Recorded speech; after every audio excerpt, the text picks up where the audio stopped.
80% des sportifs s'étirent régulièrement, mais une grande partie le fait de manière inefficace, voire contre-productive. Certains types d'étirements peuvent réduire vos performances jusqu'à 30%. Alors, quels sont les étirements utiles, lesquels sont inutiles, et dans quel contexte les pratiquer? Commençons par le cas le plus répandu, les étirements statiques avant l'effort. Beaucoup de sportifs pensent qu'en maintenant un muscle étiré pendant 20 à 60 secondes avant une séance, ils réduisent les risques de blessures. En réalité, la science démontre l'inverse. Tenir un étirement statique avant l'effort diminue la force, la vitesse et la puissance explosive de 5 à 30% selon l'intensité. Imaginez sprinter avec 20% de puissance en moins, juste parce que vous avez tenu vos mollets 30 secondes. Et ce n'est pas tout. Plusieurs études ont même montré que ces étirements avant l'effort augmentent légèrement le risque de blessures musculaires. Bref, non seulement ça ne protège pas, mais ça peut handicaper.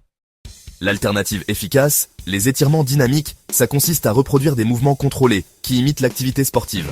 Par exemple, des balancements de jambes pour un coureur, des rotations d'épaules pour un nageur ou des fentes marchées pour un joueur de foot. Une méta-analyse a montré que les étirements dynamiques améliorent la performance jusqu'à 7% quand ils sont intégrés à l'échauffement.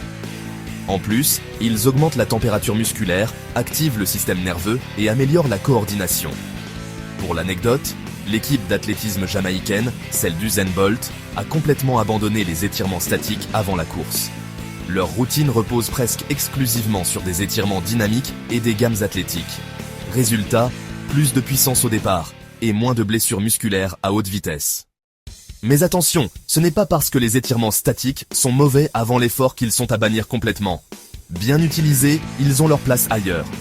En effet, une fois la séance terminée, le corps a des besoins différents. Les muscles sont chauds, fatigués, parfois contractés. C'est à ce moment que les étirements statiques reprennent de l'intérêt.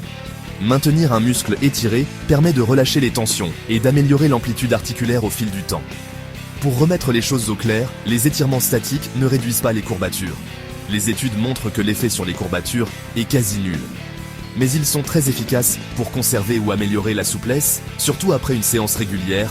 Des chercheurs ont observé que 10 minutes d'étirement statique post-entraînement, répétés 3 fois par semaine, augmentent la souplesse des ischio-jambiers de 15% en 6 semaines. Mais il existe encore un autre rôle des étirements statiques, le développement de la souplesse pure. Ici, l'objectif n'est pas la récupération ni la performance immédiate, mais un travail de fond. Tenir une position plusieurs minutes, répétée régulièrement, permet d'augmenter la flexibilité musculaire et articulaire. C'est une méthode incontournable pour les danseurs, les gymnastes, les pratiquants de yoga ou les artistes martiaux.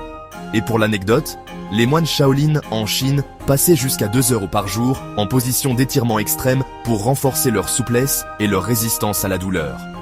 Résultat, une mobilité impressionnante qui leur permettait d'exécuter des mouvements spectaculaires, impossibles pour un corps rigide. Stat bonus, un programme de stretching régulier peut augmenter l'amplitude articulaire d'une hanche de 25 degrés en moyenne.